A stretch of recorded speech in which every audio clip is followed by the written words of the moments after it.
Hello, everyone, and thank you for attending this webinar. Our goal today is to explain what Panda Data Control can do and how it can help you to comply with GDPR and to show it to you in a demo. Um, so first, I'll go very quickly over some key aspects and challenges of the regulation, which are in fact the reasons why it has received so much attention lately. Of course, as we are in the final countdown now, less than a month before it becomes enforceable, there is more pressure to ensure readiness. We will then explain which key areas are the ones in which Panda can help more. We will go over its main functionalities and benefits, and then my colleague Conrado will go over it in a demo. At the end, he will also cover some frequently asked questions, and we will address questions from the audience. So let's get started. I just returned from the RSA conference in the US, and there were many sessions covering GDPR, even though it is a European regulation. The reasons for it is that it affects any company processing personal data of European citizens, regardless of where the organization is located.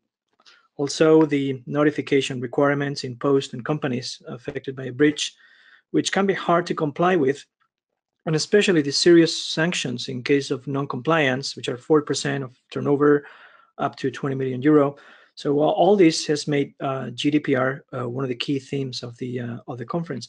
I will not go into the legal details of the regulation. I'm sure everyone in the audience is getting ready for it, and I guess you'll want to know what are the most efficient ways to address the challenges it presents, such as making the protection of personal data a core IT process, something which has not happened before, or establishing the notification processes to meet the 72-hour requirement, or establishing the mechanisms to meet the obligations to delete personal data at the request of a user, or allowed for data portability, etc. Also, a serious challenge for many organizations will be simply to know where the data is, to document how it is collected and used, and finally to enforce appropriate access controls to the data. So there are many aspects to this, and many organizations are struggling. Gartner estimates that in 2 years from now, still 40% of organizations will not be compliant with GDPR, and that it will take 5 years to reduce that number to zero or almost zero. So to explain what are the key areas in which Panda can help, we identified the four key aspects which every affected organization needs to contemplate in the action plan. First, there is a risk assessment requirement. This is very important because it is basic to understand what are the risks, the potential impact of a breach, and the gaps in the security programs. I would say, in fact, that this is a collateral benefit of the regulation, since not only the protection of personal data will be improved but the security posture of the companies as a whole. Second, organizations need to implement a compliance management program to ensure that the controls are operational and effective. Third, and this is very important for us, we have the data governance area. We can't govern or control what we don't know we have. So it becomes essential to learn where the data is, who has access to it, and what it's being done with it. And four, there is an incident or breach response area in which I would also include the prevention of breaches altogether. So because the more we can prevent, the better, of course. If there is a compromise, then we need to be able to detect it and respond to it. And in case there is a breach, we need to know exactly what happened and when. So we believe that Panda can help the most in these two areas, the data governance and breach prevention, detection, and response. And we want to address several problems related to them. First, there is a lack of visibility of personal data, since many companies simply don't know where it is. Anyone can create a file, include personal data, or copy-paste it and leave it unprotected and uncontrolled. According to a survey made by the SANS Institute in the US in 2017 with hundreds of respondents, almost 60% of them said that they rely on manual processes to discover personal data. This is not efficient, and it takes a lot of effort and time. Also, only 45% of respondents had classification policies in place, covering at least 50% of the sensitive data. And over 60% identified the lack of personnel and resources as one of the main problems they face, which is a recurring theme in IT security, by the way. There is simply not enough qualified people to deal with all the security requirements. An added problem to this is the fact that most personal data is in unstructured formats, 80% according to Gartner. They even expect that unstructured data will grow 800% over the next 5 years. Besides, in many cases, the data is residing in endpoints outside of the control of IT, belonging to third parties, the partners, something which compounds the problem. There are tools in the market for data audit and discovery, but they're not for everyone. They're meant for the high enterprise. They're expensive to acquire and to manage, and they're not integrated with the other endpoint security solutions. And on top of that, there is the ongoing problem of external and internal threats. Panda has been dealing with it for almost 30 years, and currently the threats we are observing are becoming more difficult to detect, and many are becoming malwareless, relying on tools present in the network, but which can be abused for malicious purposes.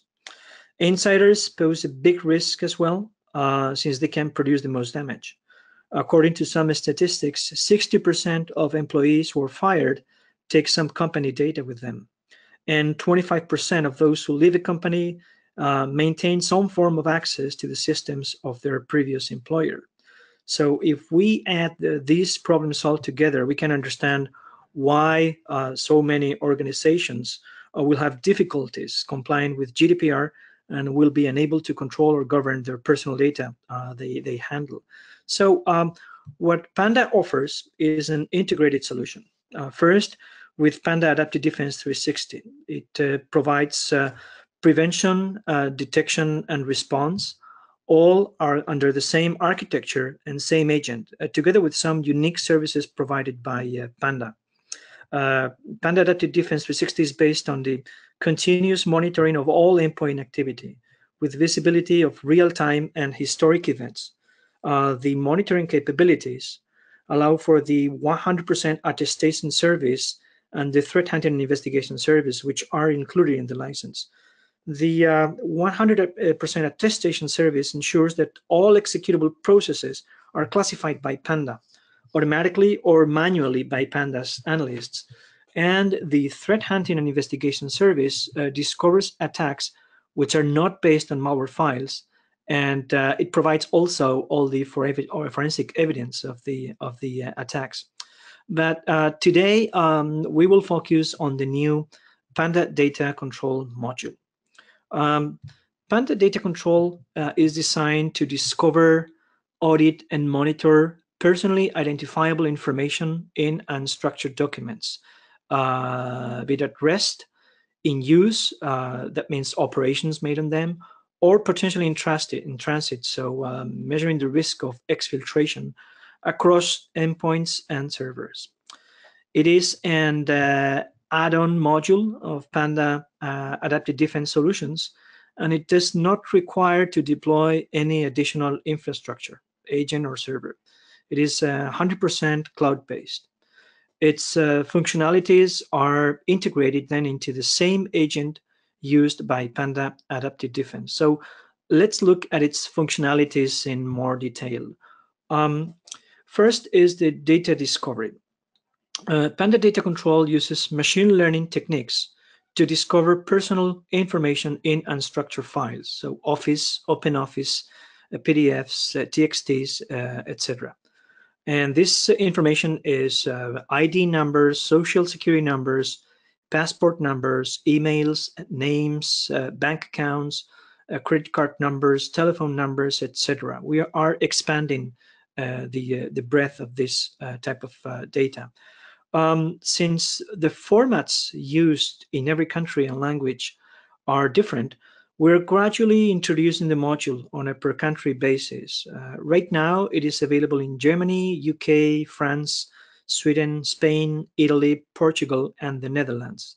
And it will soon be available in Finland and Denmark. Other countries will follow in the next few months. Then there is a data visualization and analysis functionality. Users can visualize the results in a number of dashboards and reports, and they can make their own queries directly over the events collected from the discovery process and set up their own alerts. And third, there's a data monitoring capability. The use of personal information is being continuously monitored, and this includes access, creation, modification, open, delete, rename, and copy paste. Say, for instance, that someone is copy pasting a personal record on a document, and then he or she wants to zip it and send it out. So all this life cycle of that data will be tracked by Panda Data Control. Also, Panda Data Control monitors access to the to personal information by programs with an exfiltration risk, such as browsers, email, FTP, or even through removable devices, such as USB keys. The pre-configured dashboards and reports provide information about the files with the sensitive data on them, the machines in which they are, the processes accessing the data, but also about the users and about the risk of exfiltration. So what are the benefits of Panda Data Control? Well, it provides visibility and it enables its control. Visibility comes from being able to discover the sensitive data, which is one of the main problems of organizations, as we saw earlier. And once discovered, they're continuously monitored and audited. And second, it enables companies to demonstrate compliance and to set and enforce policies based on the observed status and behavior of users with the data. So which sections of the GDPR can be covered by Panda Data Control? Well, the regulation is broad and vague in many aspects on purpose, but we believe there are some articles which refer to requirements directly addressed by Panda Data Control. Without being exhaustive, I would mention Article 32, which talks about the need to implement appropriate technical and organizational measures according to the risk. Again, so there needs to be a risk assessment process first. So both Panda Adaptive Defense and Panda Data Control can be of tremendous help here. Then Article 33, which refers to the notification requirements in case of a breach. This would be greatly facilitated by the visibility provided by our solution, which allows to quickly obtain and see the events retrospectively in case of an incident, and to answer the questions, what happened, when, who and what was affected. Article 35, which talks about carrying a data impact assessment when its processing may result in a high risk to the rights and freedoms of natural persons. So this can also be facilitated by the information provided by Panda Data Control, such as the statistics of operations on the data, volume, etc. And finally, Article 39, which lists the tasks of the data protection officer, who will need tools such as ours to monitor and ensure compliance. Again, this is just an indication of some of the most obvious cases of the mapping between our solutions and the regulation. So as a conclusion, I just wanted to give some final takeaways. First, in order to protect and control personal data, which is really the goal of GDPR, we need to know where the data is, who has access to it, and how it is being used. Second, the best way to avoid breaches and face penalties is to prevent, detect, and respond to any threat which could result in such a breach. And third, Panda Adaptive Defense and Panda Data Control provide unique capabilities to ensure breaches do not occur and to control personal data as required by GDPR with a single architecture, automatically and ready to be used by organizations with limited resources and skills. So this is the end of my presentation, and I'll leave it now to Conrado to go ahead with the demo. Thank you. Okay. Okay. Thank you very much, Josu. Happy to be here. I like just to start by putting some context between the data control demo that I'm going to explain right now, and also how it goes with the setup of Adaptive Defense 360, which is the base security solution that on top of these fundamental aspects of endpoint protection is also providing this level of visibility and control over unstructured data. So the approach that we have followed here is basically the same as we do with the rest of our products. We have computer groups which are or can be assigned to different profiles. So in this demo environment, we have a set of computers which are going to be the object of the demo, which will have the discovery process of personal information or personally identifiable information within them. So we have a specific profile, which is quite the same from other security profiles, but this one has this particular feature, which allows us just to enable data control for those computers which belong to this policy. So in this screen, you can see that data control will allow you to monitor what personal information is stored on your computers and what actions are taken of them. So basically, what you are saying here is that if you enable data control, then the discovery process will start. Okay, so they will start finding all those unstructured documents, as just explained, and once this discovery process has finished, then we will keep monitoring all those files and actions taken on those files. So the way just to get to the data control dashboard is through the advanced visualization tool, which is already available here. This is based on one technology that we leverage, which is Log Trust. It's a very powerful login monitoring tool.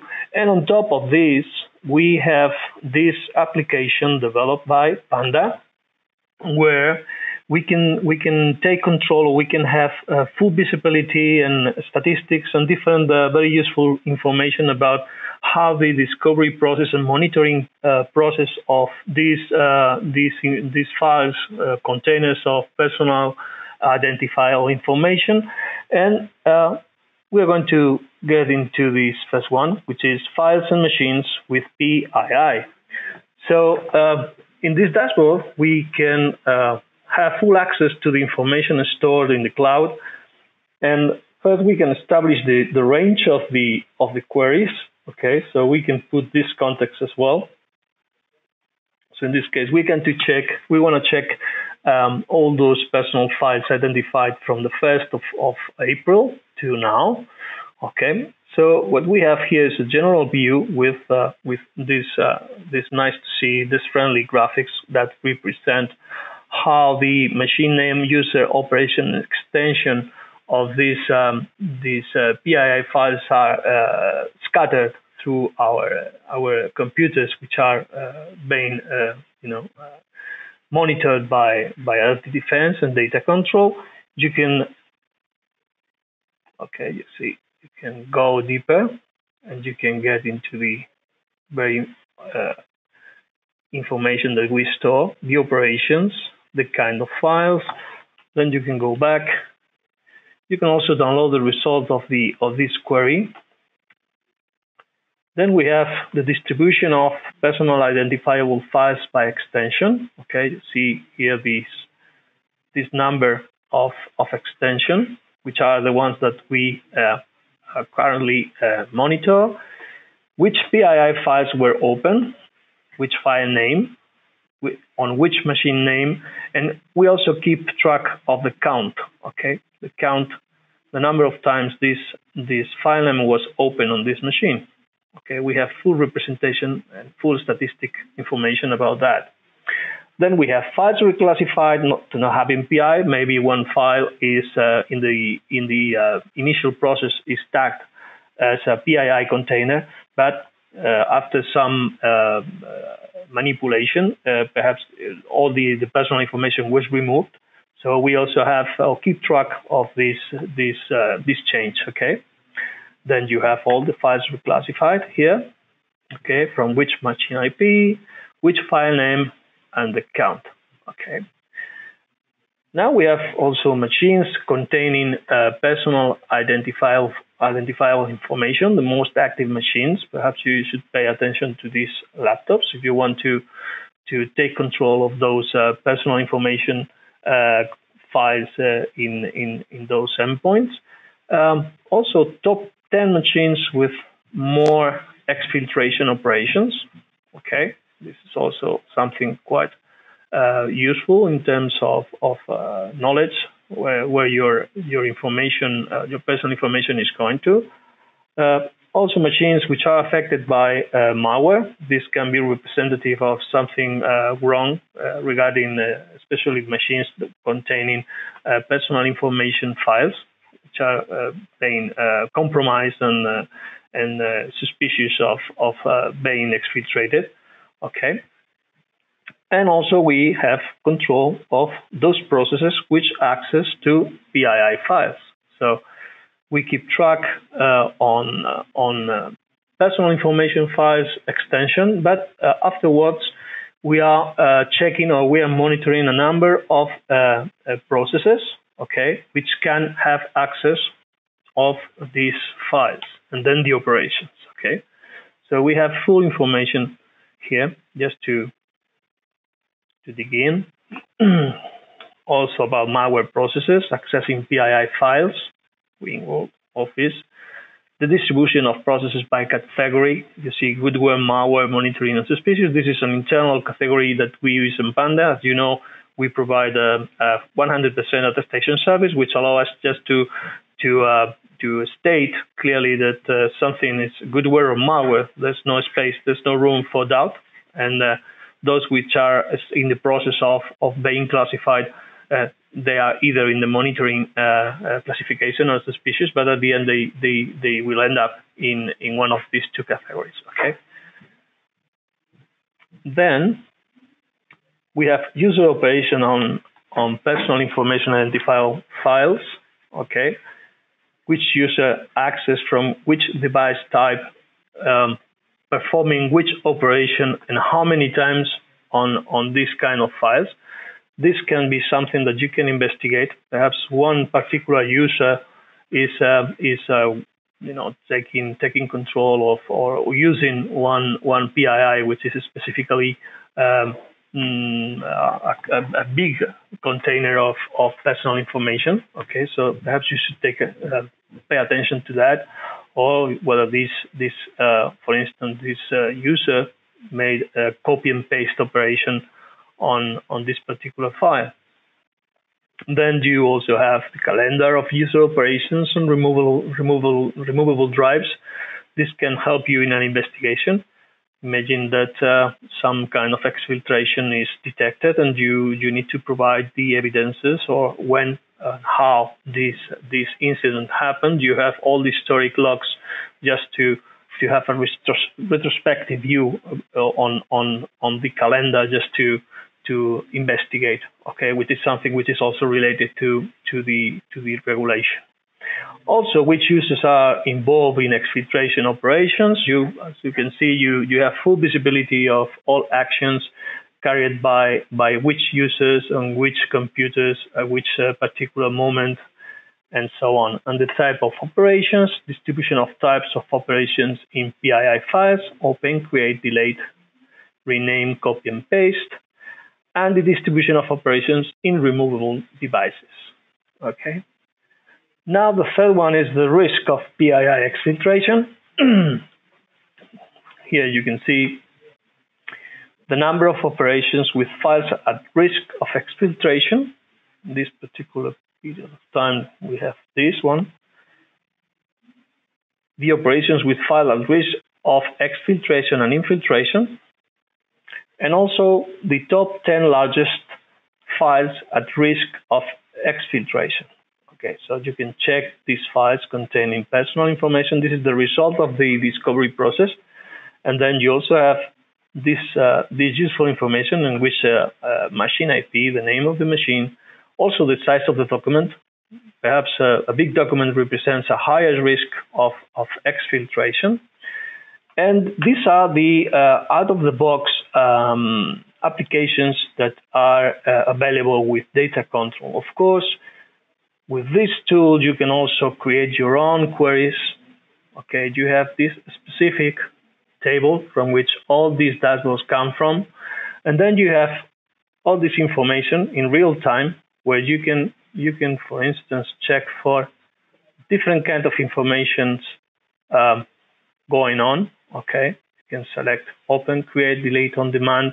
Okay, this is a kind of very friendly environment. You need some skills just to get acquainted with, but at the end you will see that if you need to go further into your investigation, you have all the information collected here. Okay, and then you can create your own reports, okay, according to your needs. Of course, we have developed these vertical applications on top of this table. The most interesting one in our view, but of course, it's up to the final customer to get into the actual information, into the actual data collected by the adaptive defense endpoint agent, and then they can freely create, explore, and find new evidences that might be required by the authorities in case of an exfiltration or any other incident, or just to keep track of your personal information files which are scattered through your endpoints and etc. Okay. Now I would like to go to frequently asked questions about data control which are raised by prospects and customers.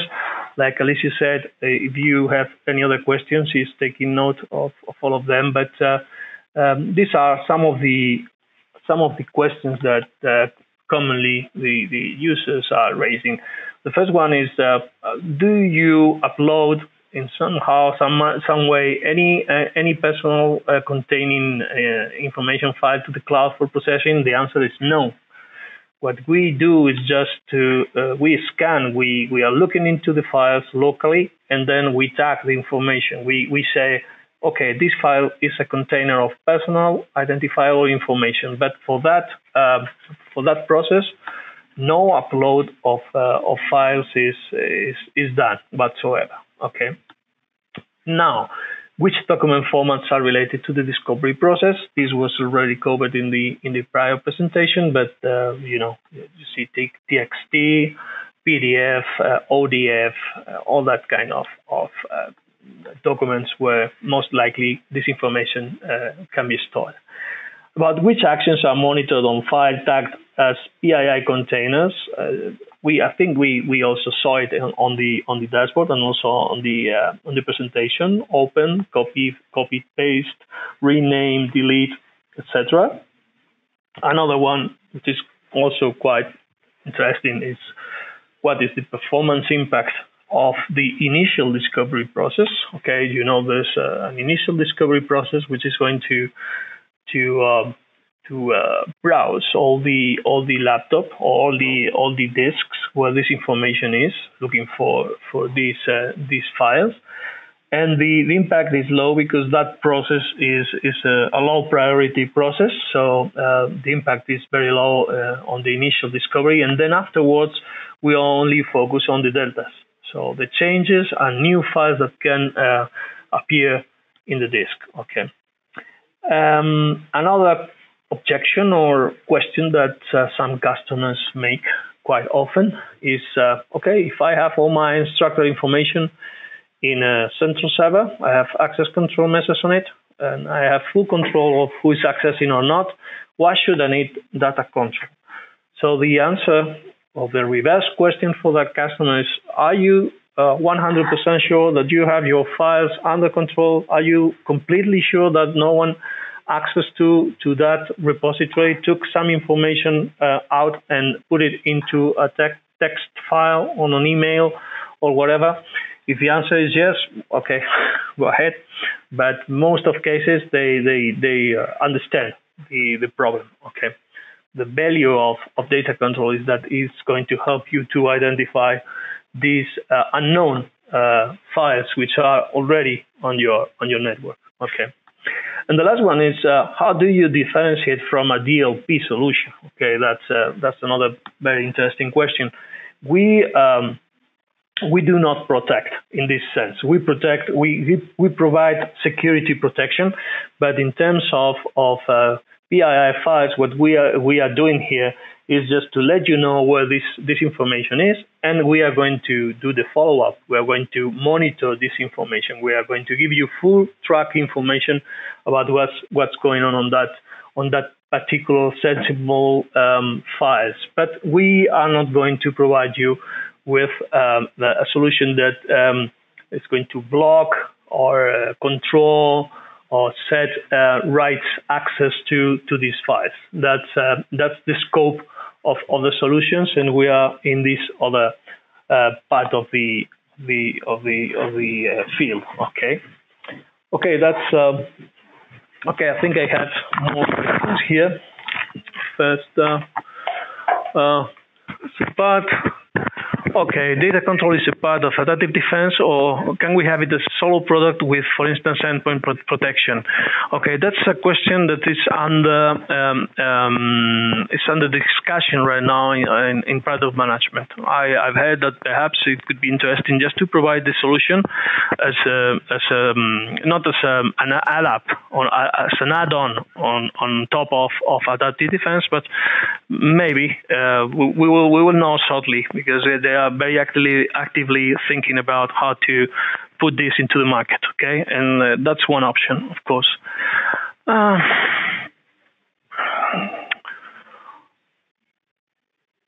Does data control work on mobile devices with adaptive defense agent installed? Okay, the answer is no, because we don't have the capability to track actions on mobile devices. If that mobile device is based on Windows, the answer is yes. But if we are talking about iOS or Android devices, there's no way we can have the same level of visibility of all actions happening in the endpoint. Okay. My company, okay, this from Joe Osorio, already has adaptive defense 360 with log trust. Yes, it's a data control module, an additional module we have to purchase. Yes, it's an additional module. Okay. Can we control that? That one is interesting. Can that data control module analyze files on Linux Samba shares? What about structured data on databases? Okay, first, structured data on databases are under control, meaning that you know where this particular information is, and you put in place all the security measures that the database or specific database security options on top of commercial database vendors that allow you to protect that information. In that sense, I have to say that we are focused on non-structured data, because I think the problem of how to control information, personal information on structured data is irrelevant in this case. Okay.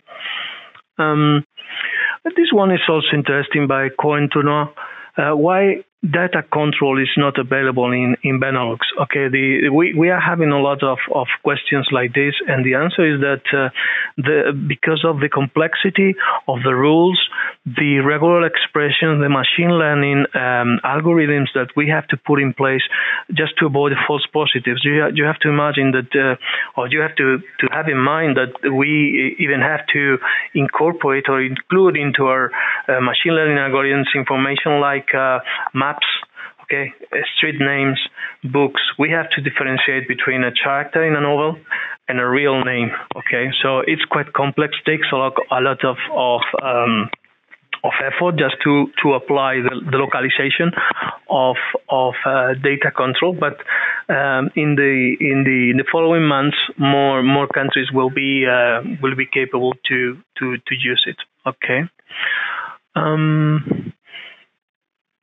If a customer wants to access or demands its PII files, how can we assist the customer? Okay. what we provide you is a tool that allows you to identify these non-control or out of control files which contain personal information. But we are not created an index just to allowing you to search for particular names. So I think it's something very, very good just to have this information where this unstructured information is, and then you will have to make that search and to keep control of that. Okay.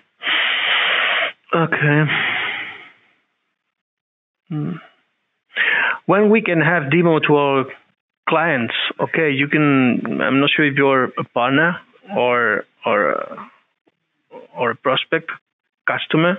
We can provide you with this very same demonstration just to show. Will there be a recording? Yes.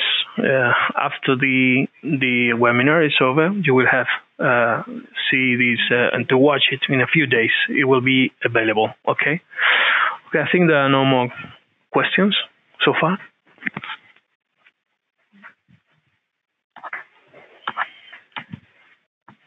Okay.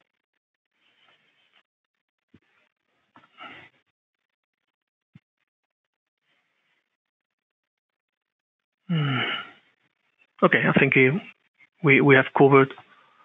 Yes, we have covered all the questions. Okay. So I give control to Alicia. Thank you very much. Well, thank you all for assisting, for your participations, and for all your questions. We will, in a few days, we will share with you the recorded webinar, so you can feel free to share it with your team or whoever you need necessary or you think that is interested in our solutions. Do not hesitate to contact us if you want more information, you want a special demo for you or a offer or any kind of information that you need from us. It will be a pleasure to assist you. I think one more question. Let me know. Thank you, Antonio. Very good content and discussion. Thank you, Antonio, for your participation. Well, and that's it. I hope you all have a good day or a good afternoon. We will see you in a future webinar.